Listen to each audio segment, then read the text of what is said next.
नवकार मंत्र का पूर्ण अर्थ एवं उसका प्रभाव। ओम नमो भगवते वासुदेवाय, ओम नमः शिवाय, इनका प्रभाव वह इनके साथ क्यों जोड़ा गया?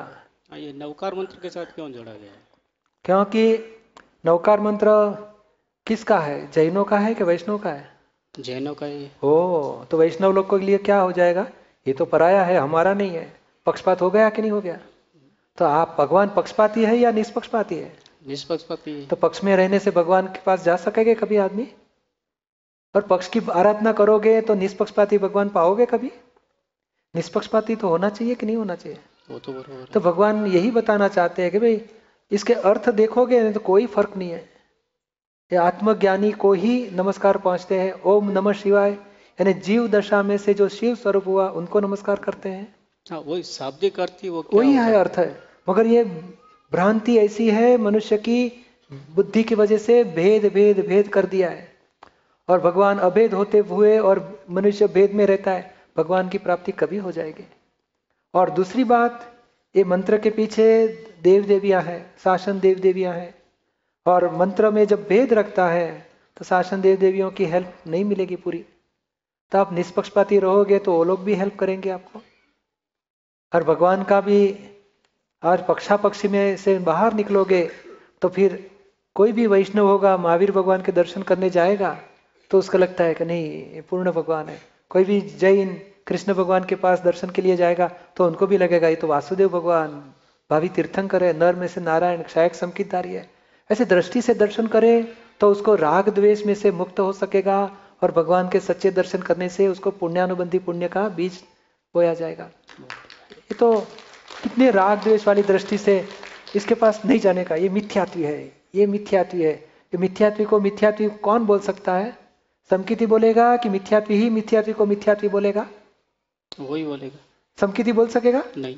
और मिथ्यात्वी है तो फिर मैं भी मिथ्या, मैं भी पानी में डूबा हुआ हो, ये भी पानी में डूबा है, पानी में डूब गया, पानी में डूब गया। अरे तू भी पानी में डूबा, तू बाहर निकल पहले। तो जो समकिति है तो किसी को मिथ्यात्वी बोलेगा नहीं, क्योंकि समकिति की दृष्टि से आत्मदृष्टि ही निरंतर है। यानी पक्षापक्षी में से बाहर निकलो, भगवान की मूल बात को समझो। कृष्ण भगवान भी ज्ञानी थे, शिव स्वरूप भी ज्ञानी को ही बोला जाता है। और भगवान महावीर में नवकार मंत्र में पंच परमेष्टि आत्मज्ञानी से ही श्रेणी शुरू होती है। और केवल ज्ञानी होके सिद्ध हुए सबको नमस्कार करते हैं। यानी ये निष्पक्षपाती भगवान ऋषभदेव के टाइम पक्षापक्षी नहीं थी, ये पीछे सब धीरे धीरे आ गया है। ऋषभदेव भगवान ने तो यही बताया था भाई मंत्र साथ में रखो, मंदिर सब बांट लो। तो लोग ने मंदिर भी बांट लिया, मंत्र भी बांट लिया, एकादशी भी बांट ली और बांटने में कुछ बाकी ही नहीं रखा। तो फिर दादाजी आए, वापस सबको इकट्ठा किया, भाई साथ में रहो और भगवान की मूल पुरुष की आराधना करो। पक्षापक्षी की आराधना मत करो, निष्पक्षपाती की आराधना करो। और पक्ष में से आप थोड़ा भी देखो, घर में भी आपका मतभेद होगा, घर में शांति रहेगी? नहीं रहेगी। तो धर्म में मतभेद हुए तो दुनिया में शांति कैसे रहेगी? आपको दुनिया में शांति बढ़ानी है कि कम करनी है?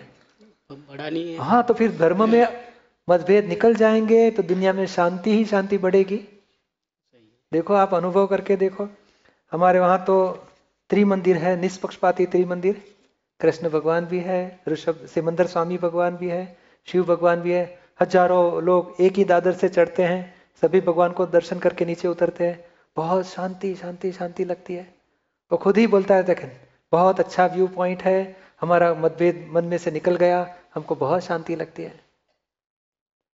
तो ये भगवान के हृदय की बात है। भगवान को पक्षापक्षी पसंद होगी? नहीं होगी। अरे आपने को पसंद नहीं है, आपने दो बेटे लड़ते हैं तो आपको पसंद आएगा कभी? नहीं आएगा। तो भगवान को भी ये धर्म में मतभेद कभी पसंद नहीं। महावीर भगवान और कृष्ण भगवान में कभी मतभेद नहीं थे। पर हमारे महावीर हमारे कृष्ण बोलने वाले मतभेद कर डालते कभी कभी। तो निष्पक्षपाती हो जाओ तो बहुत आनंद रहेगा आपको।